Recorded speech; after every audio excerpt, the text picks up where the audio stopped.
So hey everyone, welcome back to another quick and very interesting tutorial. Where in this quick tutorial I'm going to show you how you can fix the issue of website not allowed on your iPhone, or you are not able to access multiple websites on your iPhone. Now in order to fix that issue, the issue might occur on Safari browser or as well as any browser that you download on your iPhone. Now in order to fix that, simply open the settings of your iPhone.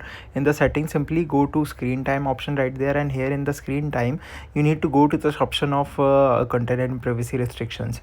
Simply tap over there, and here you'll see this option of App Store, Media, Web and Games. Simply go over there, and here you'll see this option of Web Content. Simply tap over there, and it in your case it might be set to only approved website. And to fix that issue, just simply set to unrestricted right there.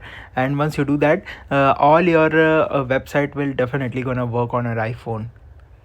Alright, so that's it for this tutorial. I hope this video will be helpful for you. Make sure to hit the like button and subscribe button for more such helpful and interesting tutorials. See you in the next one. Take care.